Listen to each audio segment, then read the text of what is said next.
Get ready. It's time. Christina, Catherine, Amy, and Lauren. Welcome to the Cimorelli podcast. Hey, I'm Christina. I'm Catherine.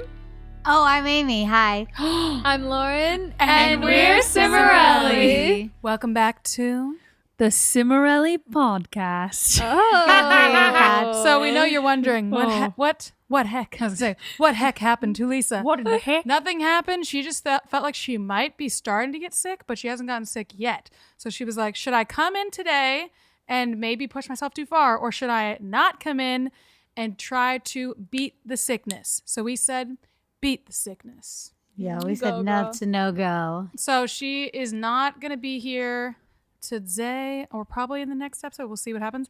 And then she'll be here probably after that. I don't know. We'll see. We're trying to be extra careful, as you guys know. So we'll see what happens. But she will be back 100%, but not today. So we're going to talk a little more today, probably. I don't know. But today's a really cool episode, okay? Today we're going to talk about our biggest purchases, which is buying our first homes and cars. And I feel like we're going to tell you stuff that no one tells you because no one told me any of this stuff. So hopefully we will. Hopefully. So if this is your first time joining us, the Cimorelli podcast is a fun, uplifting podcast where we also focus a lot on self-improvement and personal growth. And we share juicy stories, we discuss personal topics, and we get vulnerable and real with you guys. Every other episode of this podcast is only available on our Patreon because our patrons are the ones who actually support the podcast and make it possible. So thank you so much, Patreon. You guys are amazing. If you want to get the full season 5, which is 10 extra episodes, you got to join Patreon. Try it out for a month. See if you like it. There's so much more than just this season of the podcast. There's past seasons. There's also other amazing series like Things We Don't Talk About where we get really vulnerable and real, tips and tricks, Q&As, and lots more. So check out our Patreon. Link is in our bio description. And just try it out for a month. See if you like it. I think you will. So let's start with highs and lows. Highs and lows. What are your highs and lows of the week, people? Normally Lisa starts. So Lauren, it's you. Why is it me? Just because you have dark hair, okay? You're on the end where Lisa I usually have is. lighter hair than all of you, except for this. So, okay. Okay, You can't forget your roots. Okay, my low was that I had a conflict with somebody who I'm close to, so I was sad. SMH. Like, betrayal. But then we worked through it and it's okay. And my high was like, sometimes I feel like I like hate everyone, you know, but then this week I just felt like, wow, I love my friends and the people in my life. People are pretty nice. Like That's none of you good. losers. So that was a high when I felt like that. That's good, Good Lauren. for you, That's great. Lauren. Good for you. Okay, I realized I was going to I think I blocked it out of my head, but I realized I have the same low, which is I had a conflict with someone close to me and it did not get resolved. So I didn't even try to resolve it. I was like, there is no resolving this. So I was just like, Rip. That's yeah, I was just like, rip. So that's my low. And then my high, I didn't think of what my high was for this week yet, girl. which I say, think of your highs and lows. Yeah. But come on, I want to lady. say the high of this week was that I got to go on a walk in the sun. And I'm obsessed with the sun, okay, and walk, so it was a win-win. But it was only like a 5-minute walk. Still #healing from my #emergency C-section, which is That is a lot. not fun. So I went on a 5-minute walk, which is sad because I used to go on 1.5 hour walks, but you live, you learn. You do live and you do learn. I don't know what you would Okay, learn. yeah, I don't know though. what I know. You I didn't do don't anything know. wrong. I don't know. Okay. Well, I would say my high and my low are in the same category. Well, it's a double-edged same sword. Pulling okay? Lisa? Pulling Lisa or no? Yes. No, it's a double-edged sword. So it's not a low Oh. turned high. So I get it. I'm really reaching for this high, honestly. I restarted Rizzoli and Isles, and I'm obsessed with it. So heck is that? that's The great. show, I guess. But on the other edge of that sword You're addicted is to it? that I am going back into my TV addict ways. Oh, I Oh. can't And I remember that. literally shirked every responsibility I had this morning and watched it all morning because I was sad. So, yeah. But at least you were aware that you were sad. Yes. Yeah. No, my therapist just told me that awareness is That's really true. important. Okay, that's true. Yeah, So I the was just first laying there step- and I was like twitching internally and I was watching it and I was like, so yeah. That's really all I got for you. Nice. All right, so my high and low are connected. My low is that I'm just digging through some very intense trauma.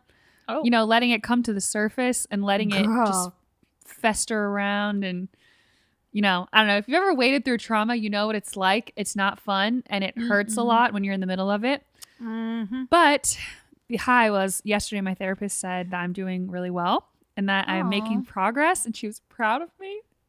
Good I was like, Kat. wow, Good for you. thank you. It feels so good to hear that. Good. Yeah, it's a process. I was just like, why am I not healed by now? But you know, Kat, healing Takes is time. a lifelong journey, okay? that's true. You don't just heal. So yeah, It's not like a cut. It's just self-heal. and some things never really truly heal, do they? Exactly. It's a lifelong journey of acceptance and coping. You know, one of my friends once said, healing is not a destination. It is a way of being in the world. Oh. And I really love that. true. That's Very, interesting. very It's not true. a I live by that. It That is isn't. true. Because That it's is so like, true. we love to think of that and be like, oh, once I heal, I'm going to Yeah, before, after. meaning me. Just our way Nope. of being. Like, once I heal, I'll be perfect. No. Wrong. Wrong. Nope. Wrongo. So, Kath. Yes. Old cat. Here I am. Okay, so this episode is called Big Purchases. No. But I was trying to say cut. editor, cut. No, No, just don't skip cut that. it. Those Great. are funny. Don't cut that. Keep that in. Oh, I loved it. People want to see the real. okay. Well, I just skipped a whole section, which is spicy advice question. Cat, you go. All right. gosh. This week's spicy advice question comes from our patron, Turtle W. Hey. Which I feel like I just said Turtle Dove. But Turtle anyway. W. Turtle Dove W. Okay. So they said advice on developing relationships with people that are very different than you. Specifically, people like a stepdad that you want to get closer with because they are now family. Oh, I think that one of the easiest things you can do is you don't necessarily have to find common ground right away. Sometimes that can be hard right off the bat. But I think one of the easiest things to do is just ask them about their life. Like what, or you could ask them if they're older, like what you're saying. You could be like, so what did you enjoy doing when you were my age? Or what was your life like growing up? What was your childhood like? What were your teen years like? Did you do any sports? Were you into the arts? Did you do this, that, and the other thing? What was your favorite subject in school? I mean, ask different things just to get to know them. Just start small. I feel like that's easy because you're just asking questions, kind of like a low-key interview. And they just answer about themselves and you'll get to learn about them. And you can also answer about yourself too. Like, oh yeah, I loved playing that sport. Or, oh, I really love piano as well. Or, oh my gosh, I always wanted to do that, but it was really hard. You know, then you can, I feel like that's an easy way to start out. Yeah, and I would say that a little bit goes a long way when it comes to relationships with people that like family, like your sibling marries someone, or like you have your stepdad, like it's someone that maybe like you didn't choose, but they're now part of your family. It's a great opportunity to love someone regardless of whether or not that's someone that you naturally are drawn to or get along. Even siblings, you don't choose your siblings, but you just, True. they're your siblings forever. You don't. So I would say, even if you don't really connect with this person naturally, like they aren't someone that you would just find, like I feel like Amy and I would be friends even if we didn't know each other. Yes, because all of your friends are like me. Yeah, we kind of have similarities. But if it's not like that, just a little bit goes a long way. Simply just every time you see your stepdad or whoever it is, just asking them how they're doing, how's their life going, remembering the things that are going on with them. Oh, how was that game you had? Oh, you got a new job. How was your first day? You know, like it's the little things. You don't have to, know everything about their deepest, darkest trauma. But if you just make an effort every time you see them to greet them and ask them how they're doing, that small gesture starting just point. means a lot. Yeah, it really does. And then whatever's meant to blossom from there, maybe they don't want to be that close, maybe you will. At least you've like shown up and tried a little bit every time, Yeah. Because that's really what people remember. And I would also say that if you have a hard time talking to them, you probably like avoid them.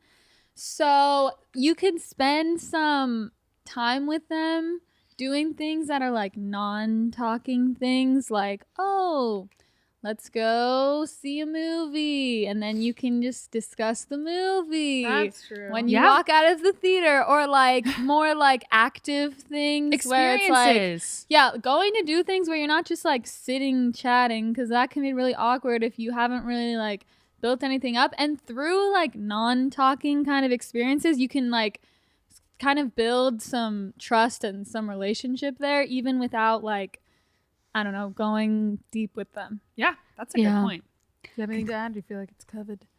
I would just say that I very much agree with asking questions, going little by Oh, little. you love to do that.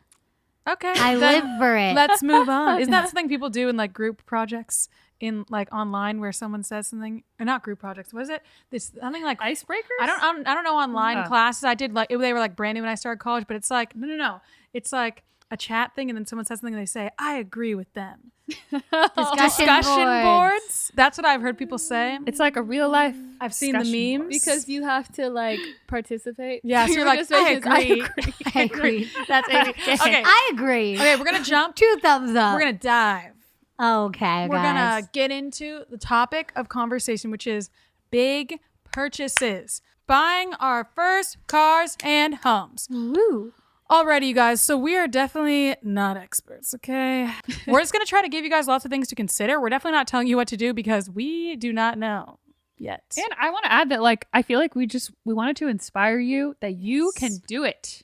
That's really, I think, the point of this episode is like, I feel like when all of us bought our first cars or homes, we weren't necessarily like confident that we could. It was like, I it was thought a it was scary impossible. I was like, I will never own a car or a home. thing. Yeah, I felt that way Literally. too. I but- literally felt like it was impossible. But it is possible, and it's so amazing. Even if you just build it little by little up to that goal, it's amazing. And it's such a great, I mean, everyone needs a place to live, place to get a way to get around, unless you live in like New York City or something. But if you live in most places, you need a car. So we're just going to tell you like what we've been through kind of and some amazing things, not really, a nice amount of things to consider yeah, based on our experiences. So first of all, why would you make the goal to buy a house instead of just renting forever? Well, when you're paying rent, you're paying the landlord who owns the place, you know, and that money just leaves your pocket. Leaves your pocket. When you own a house, the money is leaving your pocket, but it's like building up this investment basically. So when you go to sell the house, you get back all that money that left your pocket, assuming it's a good time to sell. But most likely it's going up over time. You're selling your house later in a better time, and you're going to get all that money back that you paid, yeah. or And- most of it, instead of zero. Yeah, our dad always said, think of your house as like a checkings account. Like you're putting the money in, so yeah, you're like paying your mortgage, but like you're basically paying yourself because you owe it. Did you say own it. checkings? Yes, she did. Did I say checkings? Yes, Dang you it. did. I always say that. I say savings chuckled. and checkings account. Clearly a money expert here. Okay, so how what are some tips on how to save up for a big purchase? Okay, well, first off is looking at your budget that you have for the month. If you do not have one, you should probably make one, and seeing how much you can afford to save every month. Mm-hmm. Yeah. I agree. I thought you were going to elaborate, so I was just like, My Yeah. brain left the station. Sorry. Time for your brain to come back into the station. Okay, wait. Okay. Does anyone have any elaboration? No, you're the Okay, next everyone point. agrees. Okay, cool. We all agree. Sorry. Okay. If you can pick up some extra work on the weekend. You can drive Uber. You can do grocery delivery like Shipped. You can go on care.com and get like a nannying job on the weekends. But it's a great House cleaning, House babysitting, cleaning, organizing. organizing. Lawn mowing. Yes. There So are many many things. Leaf ways. raking. Exactly. There are many ways that you can make a little extra income on the weekends to kind of buff up your savings, you know? Amen. I say this next one as someone who is not naturally good at saving money. I really don't like it, and it doesn't come naturally to me. So I would say once you start, maybe starting to save money is easier said than done, but I would say like continuing to save money is the hard part. So find inspiration to keep you going. You could print out a picture of like a house that you love and that you would love to buy one day, even if it's like, 10 years down the road. Just having that goal somewhere in the future will be this little inspiration every time you're like, oh, should I make dinner at home tonight? Should I eat out? Like you'll have that little inspiration. You could watch, this is something I love, is YouTube videos, watching home decor videos. Love that interior design, and just kind of picture like, how am I going to decorate my home when I own my own home? So just find inspiration and stay inspired, because you're going to need that to get you through, because saving money sometimes is just really not fun. So you got to keep the inspiration coming on a regular basis. Oh, yeah. And I think looking long-term, kind of like Kath mentioned, is really helpful, because sometimes, well, I would say most times, you need to save for years. So you really need to look down the road. For instance, real story is that I am saving with my husband for our next home right now. And we're probably not going to get it for, I don't even know how many years, 4 to 7 years. But we plan on having a larger family. And our home right now is not a large family home. And our yard right now is not what I would prefer for my future children, especially a large family. A large family home is a different situation. Most people wouldn't know about that. But anyway, we're looking at like what we want for our future home, and we're planning it out right now, even though it's literally could be 6 years down the road, but we're saving right now. We're planning right now, because it's going to take a while to save up for a large family home.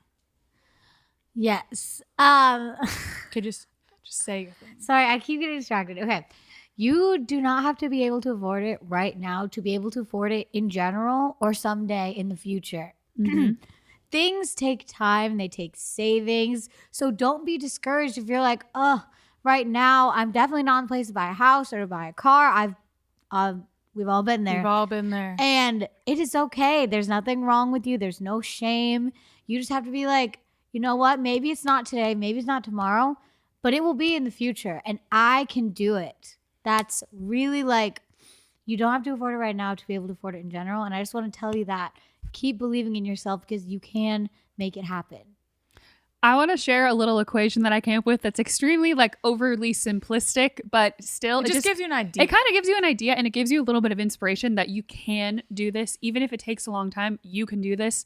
Even if you can't save up a ton of money every month, just a small amount towards your dream of buying a home or whatever it is will be rewarding for you. So think about it this way. If you buy a $100,000 house, which if you live in the United States, there are many houses in many states that cost about that much, depending on where you are. You have to be like in a specific area. You have to be in a specific area, but I've seen many that are available. Even close to our area, I've seen some. So think about it this way. If you put down 10%, which is a pretty common amount to put down on a house, then that would be $10,000 for a $100,000 house. And if you save up for 10 years, then that would be $83 a month. So again, very simplistic. There's many other factors that come into play, which we'll talk about later. But that's just one very simple equation to kind of show you like even a small amount saved up over time can make a big difference towards your dream coming true. Oh, yeah. So how can you know, like, can I afford this? How do you know that? Well, here we're going to tell you some tips about that. So casting was very simplistic, as she said. So now we're going to add to it, which is you look at the down payment and the monthly payment. So if you put down 10%, then you're getting a loan. So say it's a $100,000 house. Put down 10% and you're getting a loan for $90,000. So $10,000 to $90,000. You can look at what the monthly payment would be for you. Or if you can put down 20%, you're going to have a different loan. And there's also interest and all that stuff, which we're not going to get into. That's too much. But you end up paying more than the $90,000 loan over time.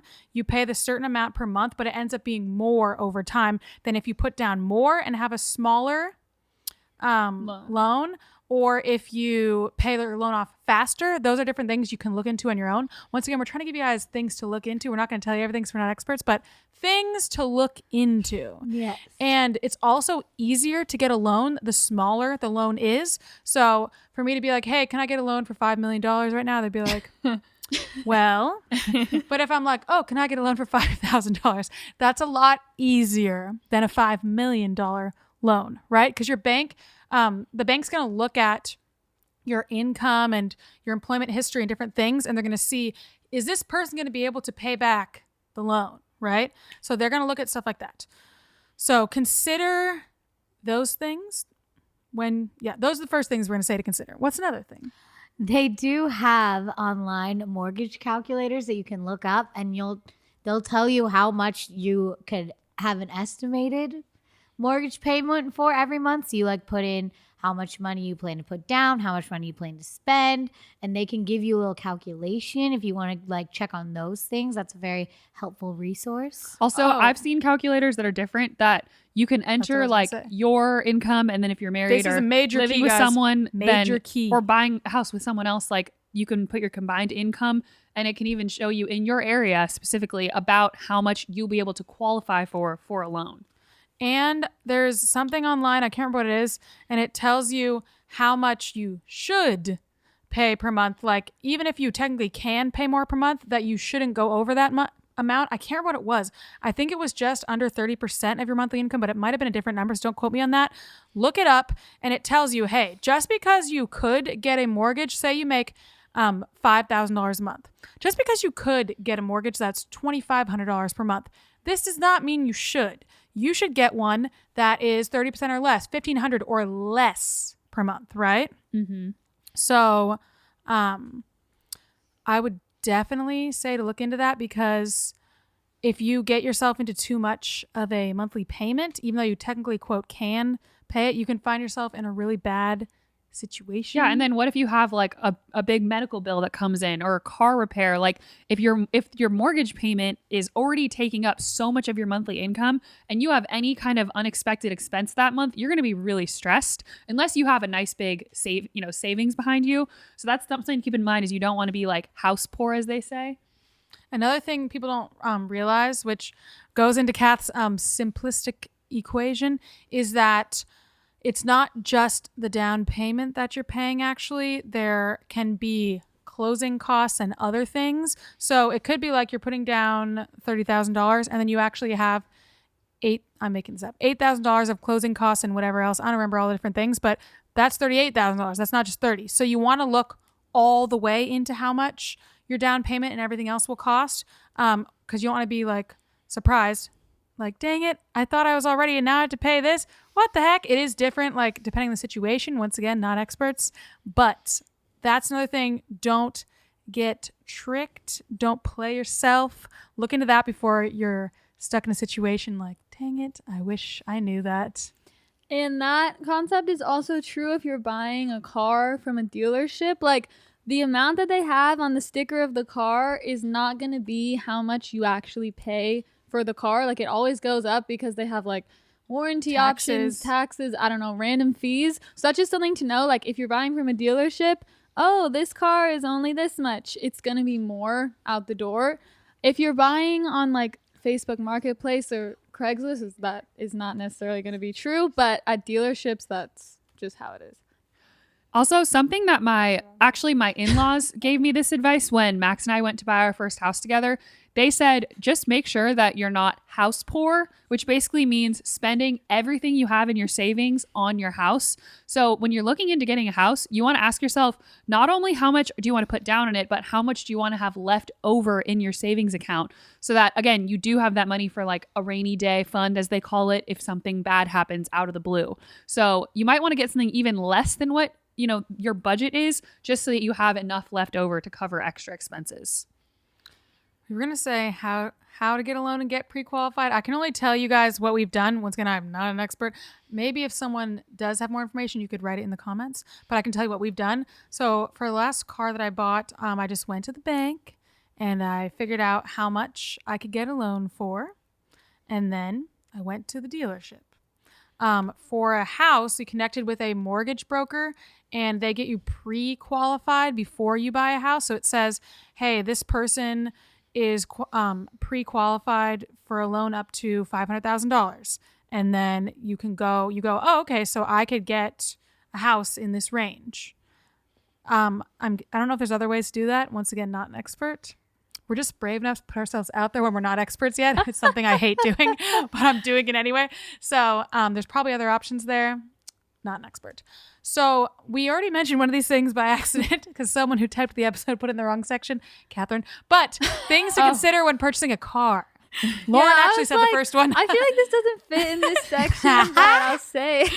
Sorry. Lauren mentioned when you purchase a car from a dealership, it might be actually more than you think. It will be. It will be. It will I'll tell you something else. So when I went to buy a car, I was really like torn because I wanted to get something more on the luxury side. But then I was like, I looked at the cost to own. Very important. Cost to own. You can search that for the car you're looking at and the year and everything. And it tells you how much approximately repairs and maintenance will probably be. So when I looked at the more luxury cars I was thinking of, looked at the cost to own, I was just like, I don't think I can do it. Because then I looked at the other cars considering, and I was like, the cost to own is so much lower. I just can't imagine going in to replace something and being like, I'm paying double just because of the type of car. So I didn't end up doing that because I looked at the cost to own and I realized I'm buying this car for this much, but the cost to own is this much. It's not something I personally can stomach. So look into that before you get something. You might be like, oh, this is a great cheap car. But then it's like, oh my gosh, the cost to own is not looking so good. Like, wasn't yours? Well, I think out of all of our cars, cost to own wasn't so bad, but you had a Cadillac. And I think wasn't that pretty like? I wanted to cry. Wait, So so we should talk about that experience. What happened? Okay. So, this is the story, guys. So I went to purchase my first car, right? And I was just looking around and I found this car. It happened to be a Cadillac, but it was very moderately priced. So I was like, oh, this is like very moderately priced. Like it was not like some wild expensive thing at all because I can barely stomach spending $50 on shoes. So I was not going to buy an outrageous car. So I was like, okay, this is like in line with a lot of other cars. Sounds like it should be good. So I got it, right? And when I was getting it, when I tell you, I had a bad feeling in the pit of my stomach. I did. For some reason, I just knew that it was not going to be a good car for me. Don't ask me why, don't ask me how. I just knew. I was like, I think I'm making a big mistake. I don't know why, but I just don't feel at peace with it. But I also desperately needed a car. Like we just moved here and I didn't have a car at all. Like I didn't have any car to drive. I was stranded in our apartment. So I was like, I need to have a car. Like I cannot stomach not having one. So I just kind of like made a decision without fully looking into it.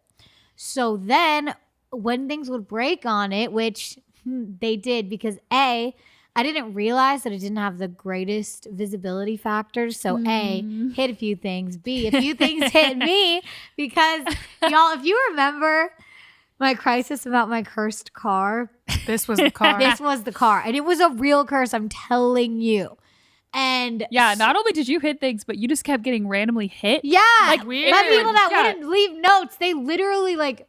She would come out to the parking lot and so be like, weird. someone scratched my car again. And they didn't leave a Yeah, it was note. horrifying. So I spent many days crying over that car because I would go to get it fixed and it would be like so much freaking money. And I would be like, I'm so upset right now because I knew that if I had a car that was just a different brand, it would have been so much less to fix. So check cost Check to own your cost before you get the car. Own. Another thing is new cars versus used cars. Oh. So I think mostly our family is a big believer in used cars. I think Yes. Lauren's the Oh, only yeah. one who's bought. You bought new and used, but I think you're the only one who's bought new. And I think everyone else has bought entirely used. And I Yeah. think with the exception of Amy's car, I don't think we've had any bad experiences with used cars that I can think of. I think all of us have had really good experiences. Well, the car wasn't even the problem, okay? Like the actual car, it was wasn't the breaking curse. down. The It was the curse curse. was the problem. It was the curse. Okay. Anyway, so when you get a new car, normally the value will go down like right when you drive it off the lot. So when you go to resell, what that means is you buy a new car for $20,000, you go to resell it the next day. It's not new anymore. Not the next day, but you know what I mean. A little bit later, it's not new anymore, and suddenly the value just dropped like instantly. When you get a used car, it's already dropped down. You could get a used car that's basically new. It's like 10,000 miles on it, but it costs way less than the new car version with 0 miles on it. Not that different. 10,000 miles, literally the same thing, and not that old at all, but way cheaper. I think that's kind of your car. I Was like that, actually right? will say, I can give a great example of that. My lovely car, Whitney, love her. She's a Whitney? great car. It's SUV. I've never heard I that. love my car. Yeah, my friend said, this is funny thing Oh my about cars. gosh. My friend said that you're supposed to name your car the same letter as the color. So like if it's white, W, then I name my car Whitney. So anyway, I just went with that. I thought that was Okay. funny. So I named my car Whitney. My car and does not I have bought a Whitney name. when she had 13,000 miles on her, which is basically nothing in car world. And she was 2 years old. So it was a 2013 and I got her in 2015 and I paid $10,000 less than what you would have got to get that car new. And it was basically new. And it's like, seriously, two years later. Okay. How different was Worth it? it. Yeah. So I was and I did not have problems. That was the thing. I had a good vibe. I didn't want to get a white car. I was like, oh, I have to get a black car, black or die. Like, got to get black. But then I went to the dealership and I saw Whitney and I immediately was drawn to her. I was like, I have such a good vibe about this car. And she's been great. No problems. That brings me to my next point, which is when you're looking for a car, you have to ask yourself, what is your lifestyle? And how can you get a car that will fit your lifestyle best? So think about like, what are the types of activities that you do? So if you're a very outdoorsy person, you might need a lot of trunk space to fit, your outdoorsy equipment or, your survival kit in the woods. For me, I love driving people around, road tripping. So one of my biggest qualifications was I wanted a lot of space. My car is an SUV, but it has 7 seats, which is pretty awesome. And I also wanted a good road tripping car. And my car is very comfortable, lots of leg room in the fronts. Like people have said, it's great for road trips. So those are some of my qualifications, but everyone has their own. So consider your lifestyle when you're getting a car. Yeah, like with my newer car, I knew I wanted something a lot bigger. And I knew I didn't want the same brand that I had. And I knew I wanted just a lot more space. And I knew that I wanted a sunroof. And I got all of them because I put my nose to the grind and I just went for it. Okay, another thing to think about is insurance. We all hate it, but we have to have it. Here's the thing. The type of car that you have definitely affects your insurance. Infects your insurance. It infects it, guys. No, it affects your insurance rates like a lot. I've learned doing different cars. The one has a lot less insurance because it's a different brand, and it's very important to, like, when you're seeing your car, maybe look up. I don't know if you can, but you can probably look up what insurance rates are kind of like on different cars and stuff. I would definitely Call your assume insurance you can. company. Yeah. Yeah, you So- can. Yeah, you can ask them. Even things like the year of the car, the color of the car, they really The type of affect car. it. Yeah, like their safety ratings, I think, affect it too. I don't really know, but a lot of stuff goes into it. So look into that. It's very important. When I bought my current car, I knew it was going to be like a family car. So I knew I was going to buy a used car. And I went to the dealership and I found this car and it was a bit of a mess. It had been pre-mauled. As my dad would say, he always says we used to maul things. We did. Which is like a wild animal MAUL. ripping. Yeah, like what a wild animal does. It had been pre-mauled by children. Like there were some scratches, different places. And I can just tell there was a lot of kids in that car. But I was like, you know what? That's probably good for me because my kids are going to destroy some of the interior of this car anyway. So I might as well get one that's somewhat pre-destroyed, but not too much. It was just a little bit, enough to where I'd be like, okay, when they start destroying it, but it won't be too bad. These seats were like really destroyed. So I ended up getting custom leather new seats, which was nice because then I had this like new factor in it, but it was still a used car and it was discounted because it was mauled, but I knew that would be good for me. And once it was all cleaned up, you can't really tell so much that it's been pre-mauled, but it works for me because I knew this was a car that's going to have kids in it. Yeah. So if you have kids or a dog, whatever, are you comfortable with them possibly wrecking the car?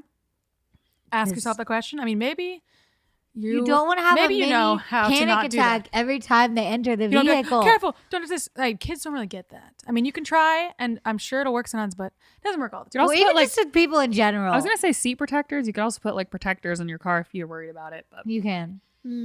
Okay, last thing to consider about cars is the safety ratings. I don't know that people really think about this, but you need to look up how safe your car is because you don't want to get into an accident and be like, now I have no legs because I didn't get a safe car. Yeah, my brother gosh. told me I couldn't buy a certain vehicle because the safety ratings were so bad on it. And I was yeah, like, my friend, she you're drove probably right. She had this tiny, tiny little car, and she got in an accident, and now she has rods in her legs, and she's handicapped now. She's perfectly healthy, like Ugh. 20-year-old, and she's handicapped now. Oh, girl. So she parks in the handicapped space, and it's hard to walk for her with That's those crazy. rods. And she was just a normal, healthy 20, actually, she's like 19-year-old girl. So it's pretty crazy. I mean, at least she's alive, thank goodness. You can literally watch crash test videos of your specific car with the year and everything and see how it does in an accident. It's pretty fascinating.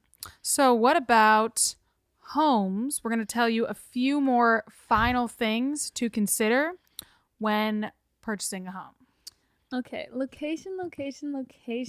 Everything. Lauren, you sound like a realtor. I know. is. But for real though, like considering the location, like, okay, what kind of neighborhood is it in? What kind of school district is this? Like, what is the commute time to work? What is the crime rate here? Like, how is this area doing? Like, is this area Increasing in value.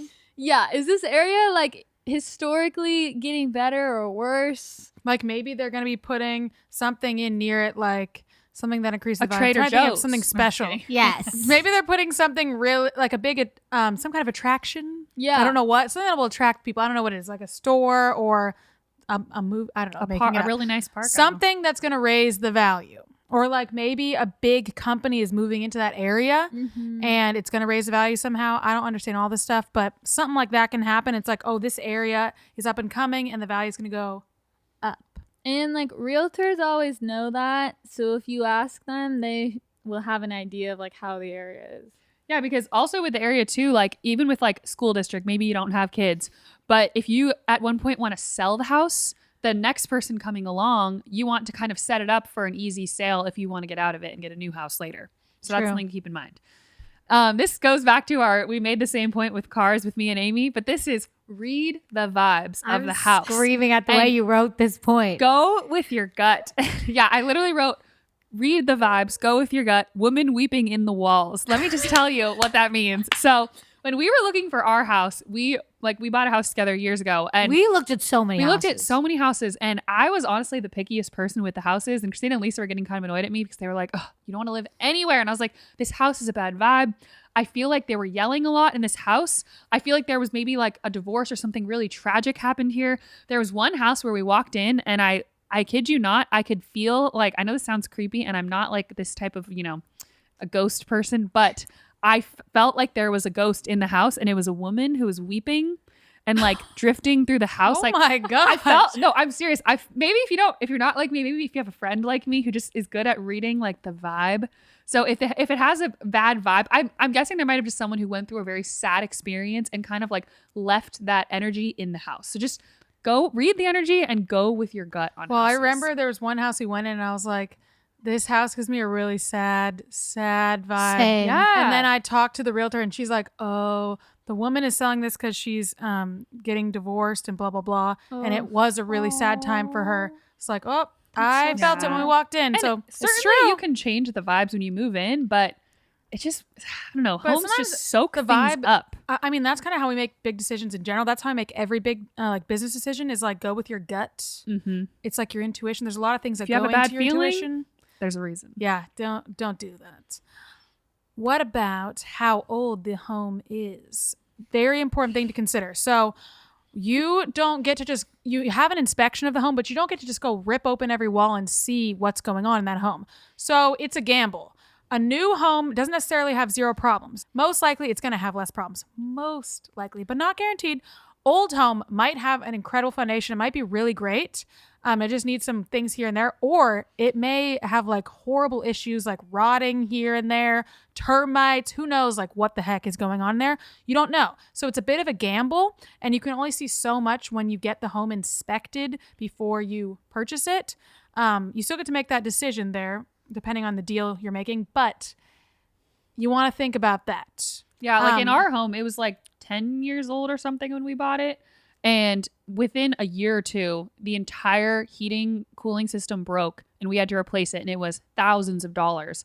So it's like, I don't know. It wasn't even that much older, but just, I don't know. think You it never know was- what's going to happen. Well, Yeah. they can check those. That's also. another You can thing. Have them Like, specifically check. Another reason to have extra money saved beyond just the down payment. For a house. Yeah. Oh, we didn't write this down, but I just thought of this. You want to think of how much your home that you're looking at is worth compared to the rest in the surrounding areas, because you generally don't want to have like the most expensive home in the areas. It has nowhere to go like up. It is up. If you have the ideal situation is if you have like a lower end home in that area, and then if you do some things to fix it up and it's right near higher valued homes, your home can go up in value a considerable amount compared to the one that's already up there. So it gives you a place to grow if you do updates down the road and whatnot. So the ideal place in the middle or like lower area. You don't want to be the most expensive house in the area. So look around the area and see what everything else is worth. There's one house we're looking at. It was pretty good, like pretty good house. But I was like, this is by far the most expensive house in the area. It's like really not ideal because we wanted to fix it up. So it's like, if we fix this up when it's already worth more than everything else in the area, it's just not going to go up much from there. And it's just not going to be the best investment for us. So really take that into account as well.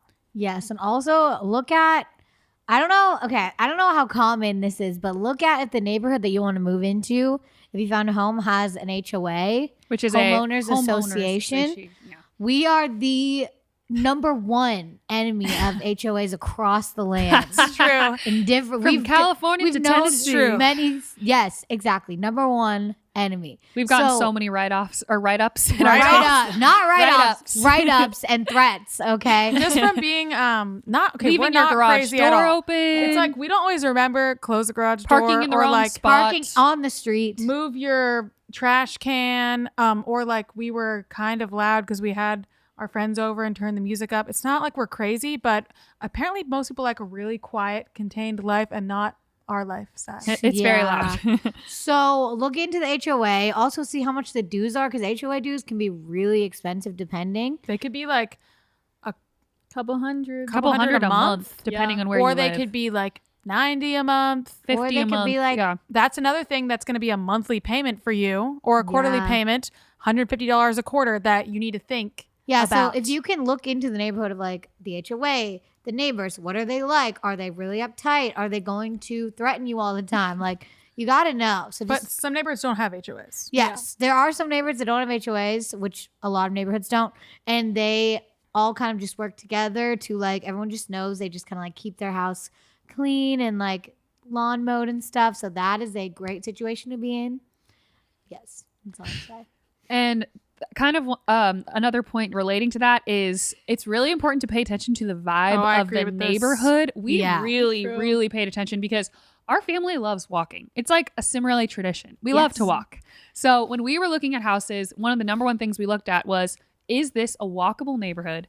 And then when you're out and about, what is the vibe of the neighbors? So when you see people out, do they look nice and friendly? Do they wave and say hello? Or are they kind of cold and standoffish? Like, these are the people that you're going to be living with next to day in and day The out. people that could be threatening you day in and day So out. if you're getting a weird vibe from the neighbors, Yeah, especially if you get like a creepy kind of vibe. Oh, yeah. No, there's no. You no. not want to live No, with no, some no. creeps around the corner. That's like a Yeah. life advice point. If you're getting a creepy vibe in anything, just don't. listen to your gut. Your Just gut don't. knows. Don't talk yourself it out of it. knows. Don't.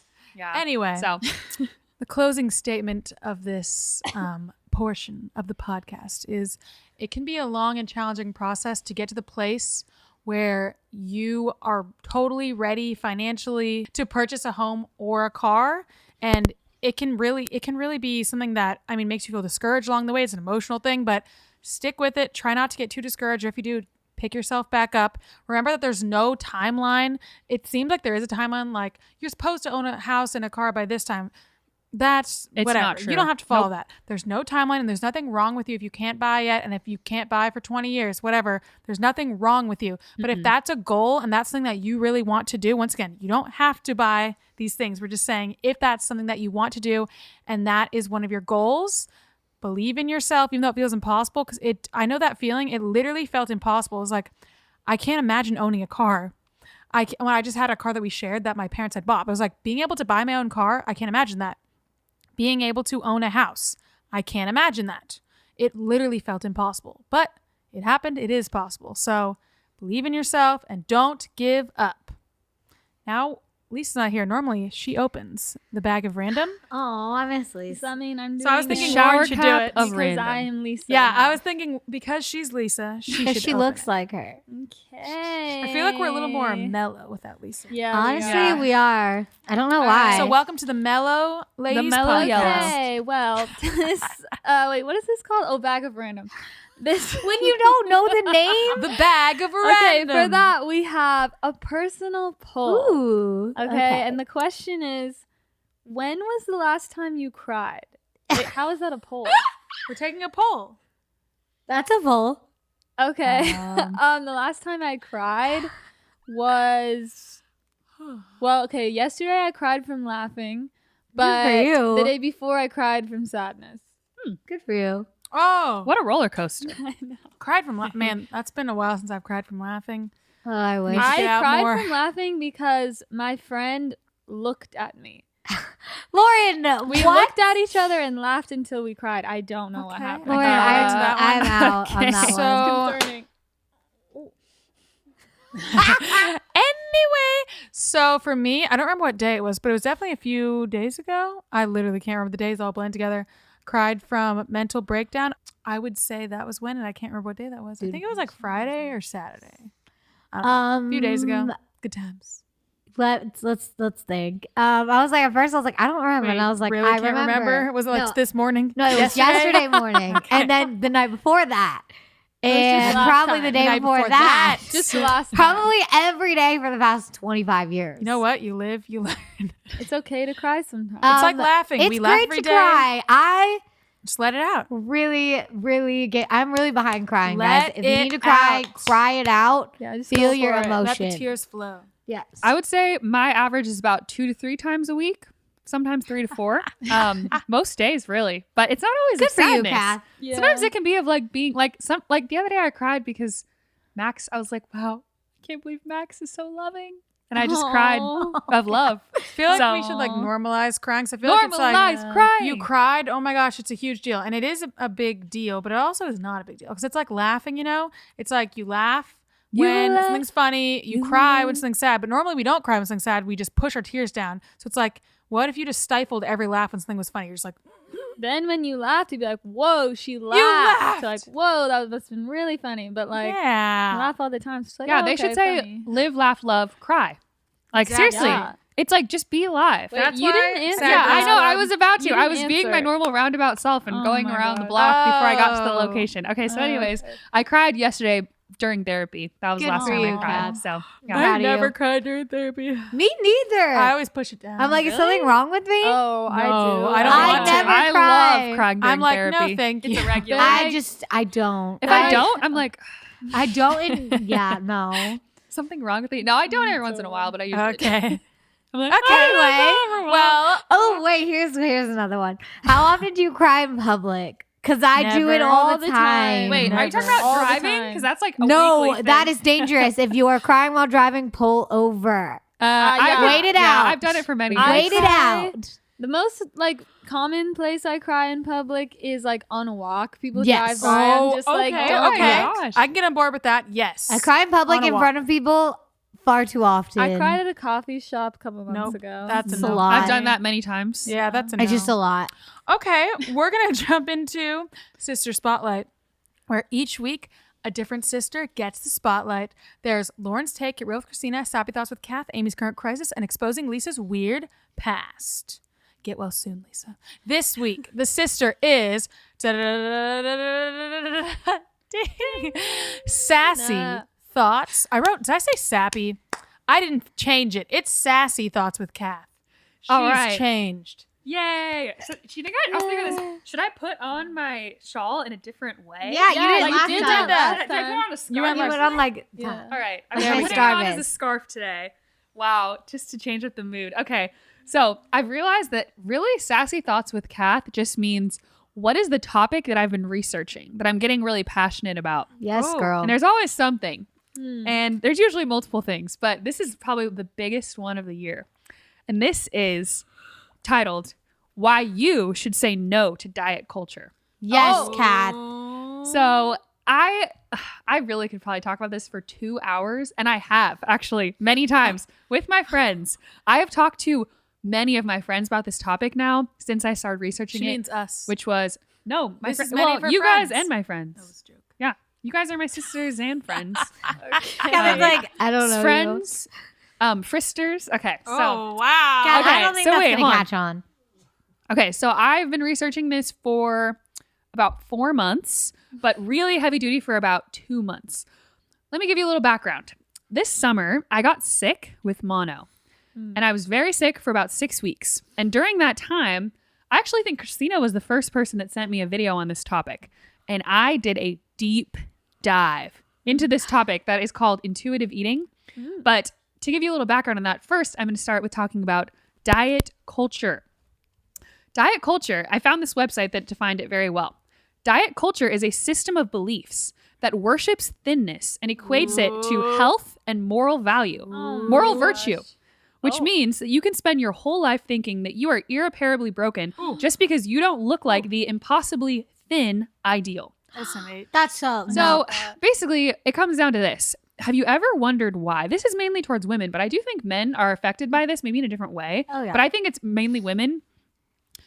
Why is it that when you look around at other women, you just notice that almost everyone hates their body and thinks there's something wrong with it and thinks that it's not good enough and they always need to lose weight. No matter how they look, they feel like they have to lose weight. It's like, I don't know how many times I've heard different people who I look at and I'm like, first of all, this person looks perfectly healthy to me. And they're like, oh yeah, I lost some weight. And it's like, I'm supposed to congratulate you? Like, is that a good thing? Like, we're supposed to always be losing weight no matter what? It's like some people lose weight from anxiety or because there's a death. Like, why is it a good thing to always be losing weight? So that's just something I want to just put out there to question. First of all, one of the biggest things I'll say is diets do not work. Let me repeat that again. Diets do not work. Go on Google right now. After pause this, go on Google and search, do diets work? I did this today just for my own, research to add on to the research that I've already done all summer. They don't. Literally, this was me literally asking, do they work? And every article that came up, no, they don't. No, they don't. No, they don't. Now, that doesn't mean that if you do a diet, you're not going to lose weight. But the bigger question is, are you going to keep the weight off for longer than a year? And the answer is no. Statistically, no. 95% of diets do not work. The other 5%, and this is me stealing from other people on YouTube who are dietitians, nutritionists talking about this.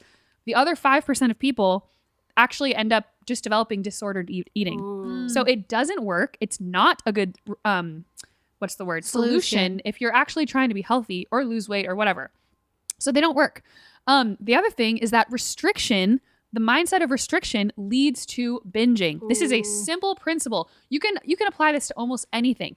Anything in your life. Think about being a kid. Mom, can I have the chocolate bar? No, you can't have it. Suddenly, what is the one thing the kid can't stop thinking about? The chocolate bar. It's a simple principle that you can apply to not only food, but like dating, whatever. The thing that's unavailable is going to be more appealing to you. So when you start making something off limits in your mind, immediately you're going to want more of it. And you can put it off for only so long until you're going to swing the other way and binge on it. So just say no to dieting. Say no to restriction because it doesn't work. It leads you down a path of misery, of a yo-yo just period of, oh, let me try this diet. I lost a few pounds. I fall off the wagon. I gain even more weight until you're just gaining and gaining and gaining. It doesn't work. It's not a good solution. And the more you restrict, the more you're going to binge and the more you're going to gain weight in the long run. This is not me saying this. This is science supporting it. So look into the science, read about it, learn for it for yourself. And I just want to say, the answer to this is just to fight back against diet culture. Don't let these toxic and damaging messages ruin your life. Change your definition of health. Because the truth is, you cannot look at a person and know if they're healthy just by looking at them. That is between them and their doctor. People are healthy at all different sizes. Someone that you might look at and think, oh, they look bigger, they're probably unhealthy. That is a shaming and toxic message from diet culture. They could go get their blood tested and their numbers are perfectly healthy based on their individual genetics, their family history. Everyone is different and you can't just look at someone and judge their health by the way that they look. And I actually posted about this on Instagram and I got so many messages from people saying, thank you for saying that. I am someone who is in a bigger body and I've had so many people make comments about my health when the truth is I went to my doctor many times and I got my blood tested, got my blood work done, and I'm perfectly healthy. and there's nothing wrong with me, and I am a little bit bigger than the ideal, and people look at me and say I'm unhealthy. So stop it. Stop shaming others. Stop shaming yourself. It needs to stop. We don't have to live this way. And the answer is not in dieting because it doesn't work. So let me just leave you with this. My personal belief after my research is that intuitive eating is an amazing concept. You should look into it yourself. There's a book on it called Intuitive Eating. There's tons of YouTube videos, tons of articles out there. I'm literally so passionate about this, and I've been telling every single person about it because I don't think anyone should have to live another day hating their body for literally no reason other than you've been brainwashed to think that that's what you should be doing. Because it's not true. It's literally living in a false illusion that is not truthful and doesn't really exist except for in our minds and in the billion-dollar diet industry. Ooh, That's all I gotta girl. say. You tell them all, Kat. You tell every which one. So yeah, stop dieting. You are beautiful and perfect as you are. Okay. That was Sassy Thoughts with Kath. I love it. Come back not next time. Come back in the many episodes for more Sassy Thoughts with Kath. Yes. All right, that's the end of our episode. Thank you guys so much for joining us. Once again, if you want the entire season, you got to join Patreon. Double the episodes are on there, plus many other things. Try it for a month, see if you like it. We'll see you guys in the next episode.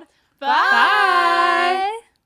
You've been listening to the Cimorelli podcast. Follow Cimorelli on Spotify and subscribe on YouTube. You can also find Cimorelli on Twitter, Facebook, and Instagram.